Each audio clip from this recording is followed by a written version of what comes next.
Jangan lupa like, komen, dan subscribe channel YouTube TVRI Bengkulu dan nyalakan lonceng notifikasinya.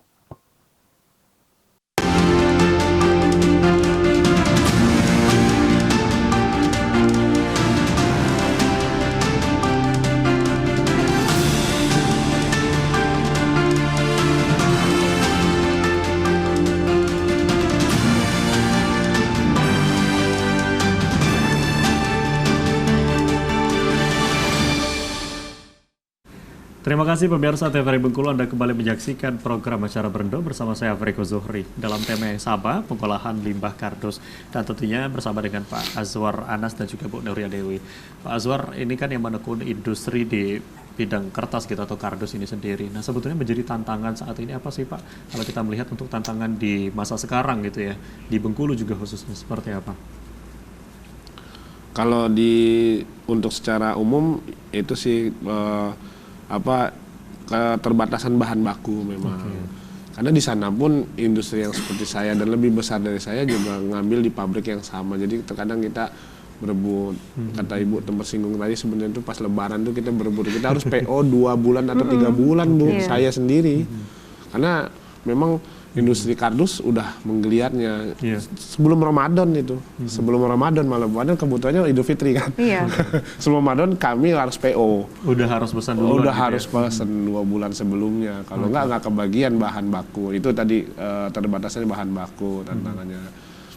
Kalau untuk limbah ya di industri turunannya, maksudnya tuh misalnya kita mau garuan kucing ya, tapi kalau sekarang udah tumbuh. Nah, maksudnya industrinya juga kawan-kawan pelaku usaha di pet shopnya itu juga harus tumbuh, maka ini bisa diserap juga. Terus kawan-kawan UMKM-nya yang memang oleh-oleh ya, itu kan harus kardus. Nah kalau itu tumbuh, kita juga akan tumbuh seperti itu. Ada industri turunannya juga harus banyak kan. Artinya juga itu tadi bisa berkolaborasi dengan cara pelaku-pelaku usaha yang ada di Bengkulu gitu ya, untuk bisa membangkitkan kembali. Nah kalau untuk peralatan sendiri, kalau yang dilakukan di industri dari Pak Anas seperti apa Pak? Sama sih, kita teknologinya juga masih adopsi di luar, tapi kita beli yang middle dulu nih. Kalau beli sampai sini kita rakit, kalau mau pengembangan kita rakit sendiri di sini. Nah, kalau itu alhamdulillah nggak terlalu masalah, tapi memang untuk master awalnya yang memang kita ambil dulu di luar. Contoh kayak sekarang nih, kita buat marketnya ini contoh. Habis itu kita harus pesan dulu, tapi biasanya saya pesan tuh yang menengah aja. Dia nggak, kualitasnya nggak terlalu bawah dan nggak terlalu tinggi kan harga ya, jadi kita yang menengah. Nah sampai di sini itu kawan-kawan Bengkulu juga hebat-hebat gitu, cuman untuk memodifikasinya itu. Tapi kalau untuk merakit awal mungkin belum ya, karena belum terinspirasi. Tapi kalau untuk memodifikasi, membuat lagi yang lebih besarnya itu bisa untuk SDM di Bengkulu nih. Untuk jumlah produksi yang dilakukan hingga saat ini, kalau untuk di Bengkulu apakah sudah memenuhi gitu? Karena mungkin dari permintaan dan juga jumlah produksi yang dilakukan itu seperti apa? Kalau dari serapan ya, produksi saya juga masih belum maksimal sih. Karena kan kita juga, kardus itu kan juga banyak. Kita juga ngelain kardus arsip, ya kan, kardus packaging iya. Seperti itu. Sekarang mau main lagi kardus yang berupa edukasi anak-anak gitu. Kalau serapannya belum maksimal. Belum maksimal, itu bisa dimaksimalkan ya. Nah kalau dari Bu Dewi sendiri, sebetulnya kalau kita melihat kendala yang dihadapi para UMKM kita di Bengkulu saat ini apa sih Bu? Kayaknya modal ya. Modal ya. Gak usah jauh-jauh lah ya.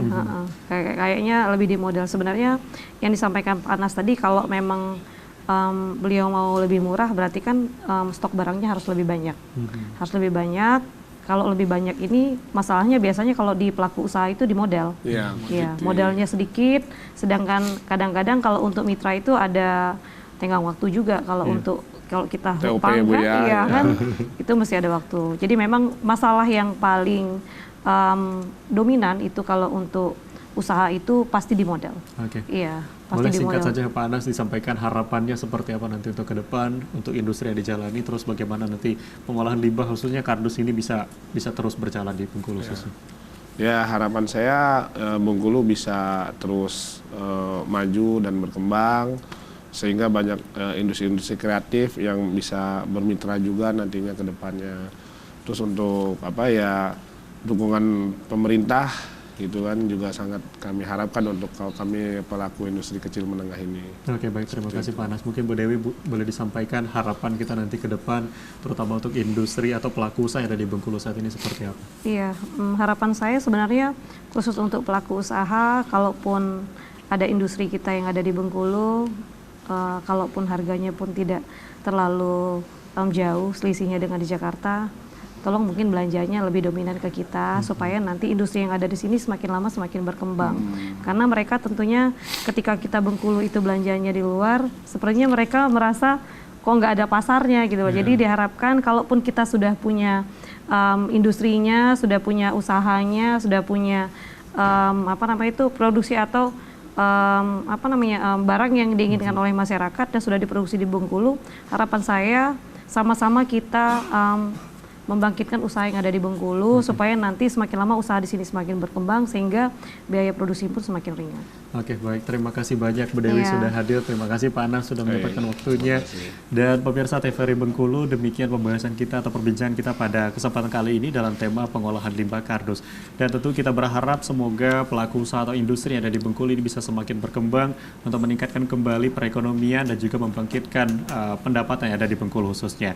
Akhirnya saya Afriko Zuhri mewakili seluruh kerabat kerja yang bertugas pamit undur diri. Terima kasih atas perhatian Anda. Wassalamualaikum warahmatullahi wabarakatuh dan sampai jumpa.